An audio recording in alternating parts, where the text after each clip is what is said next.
How you guys doing? Welcome back to the Hospitality Playbook. Miguel here.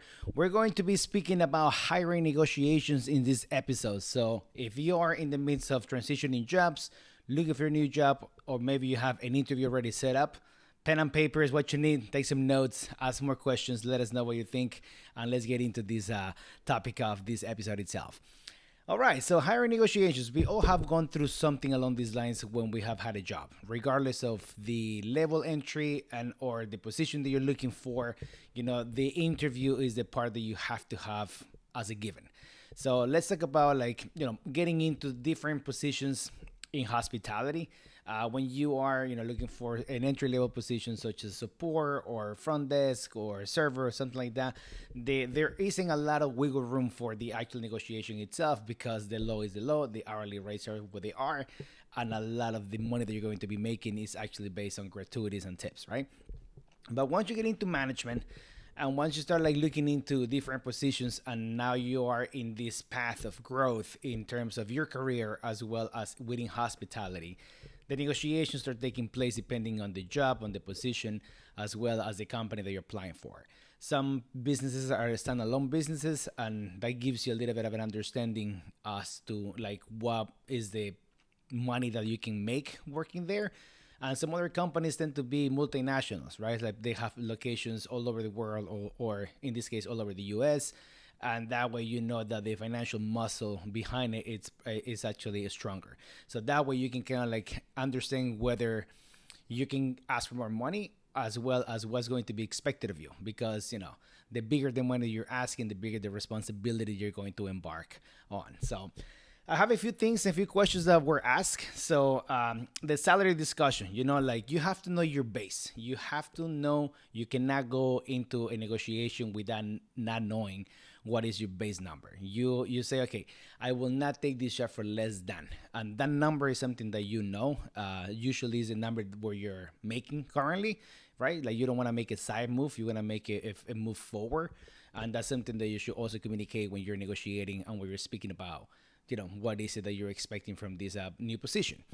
So knowing your base is number one, and then before you go into the interview itself, look for other venues, restaurants, hotels, whichever the place that you're applying for. Think of their competition and look if anyone is hiring for any of these positions, right? A lot of the times you can go into culinary agents, you can go into Indeed, you can go into many other platforms and places to look for jobs, and then you can see if someone is offering X amount of dollars for that position or a similar position that you're applying. If you're applying for an AGM position, right? So you go okay, I know what these guys are offering here, but how much is the competition offering? Now, you don't want to, utilize this. You don't want to weaponize this in the conversation, in the negotiation itself, but that gives you a clear sense of direction as to is your number too low, or perhaps you might be shooting for the stars, and then that also puts a bad taste on the potential employers, mouth, because when someone says, tell me about yourself, what's your salary expectation, you have to be within range in order for the conversation to make sense. And that's also a way that they have to, see if you have common sense as well as to knowledge of what are you asking for, right? Just because a restaurant is successful and is making money, you can just show up to someone who's never met you before and say, I want, $500,000 for this position. It will not work like that. Then you have to go into explaining, that you don't want to make a side move, right? What's very important and attractive for a potential employer is to hear that you are committed, that you are looking for something with a high ceiling, something with mobility, and that you want to be there to add on to what they do, right? Do your homework, do a little research, understand what the company stands for. Every single company has a website. Go into their core values, go into, what's their mission, what's their vision, do they have any more locations? So that way, when they ask you, what do you know about this company, you can eloquently say something that is not only factual, but it shows your interest, and this will give you one step forward against other candidates, and it will make them remember you and think of you in a better light, right? And then obviously, the $1 million question is when you talk about salary itself. You see that the post has, again, utilizing the AGM position, let's say like that, that it's offering between, I don't know, 85 and $100,000. Obviously, you want 100 and then some, right? and you want to like get there in a way that it makes sense and in a way that you are letting your employer know, or potential employer in this case, that you're asking for something that is achievable and as well as something that it makes sense. So you say like the post, I know that the post showed this range. Clearly I would like to be closer to the higher end.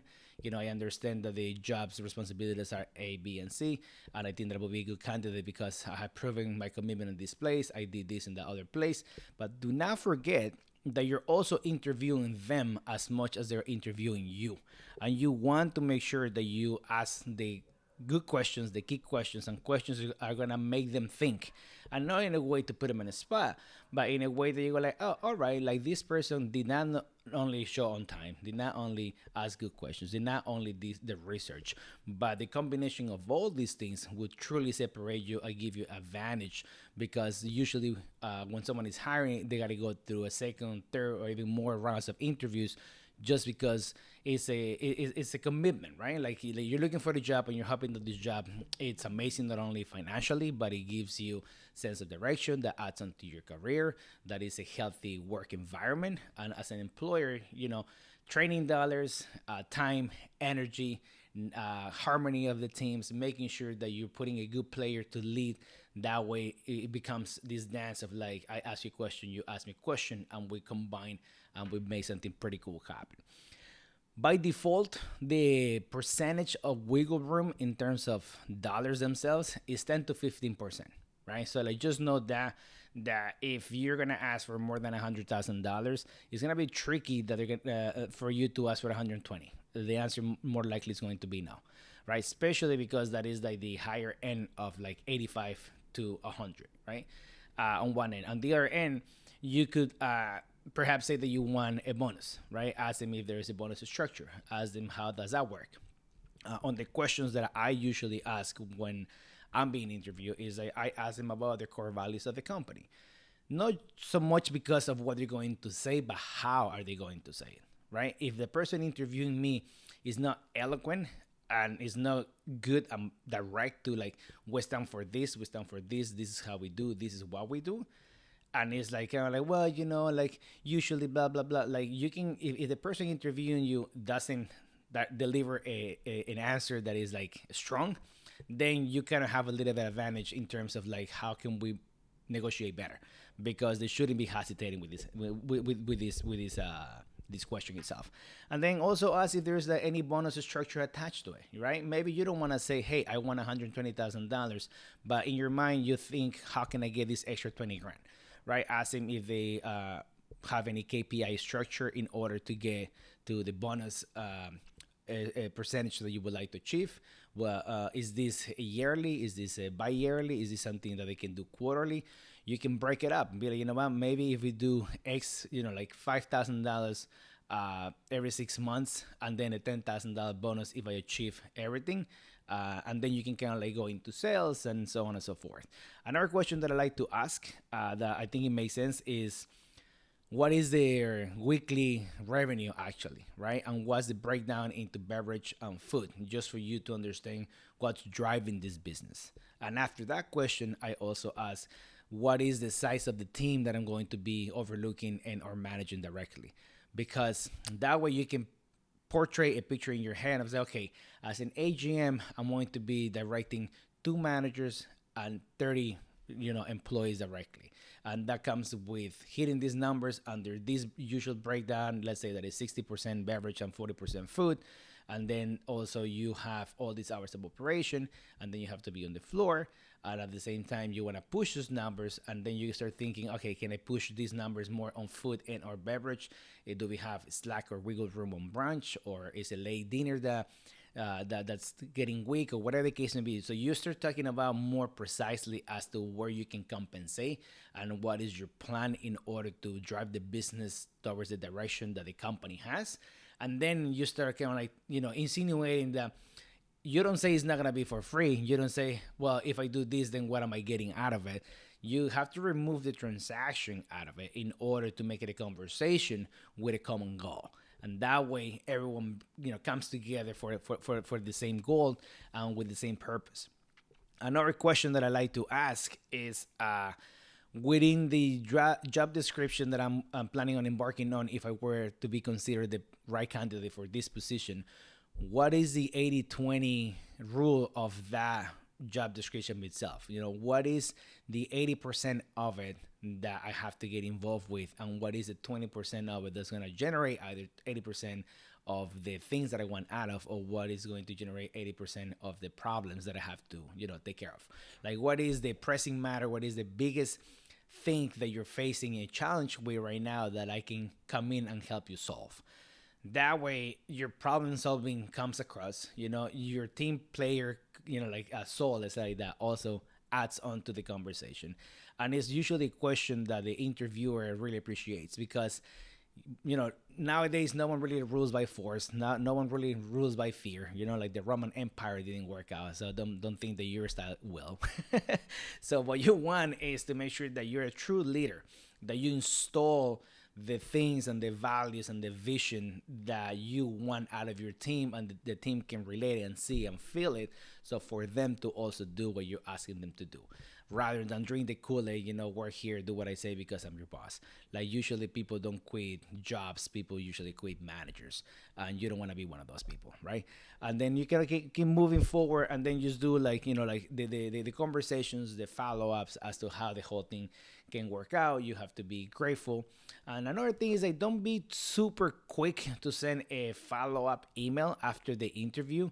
My recommendation is give it 24 hours. Like, more things will come to mind subconsciously.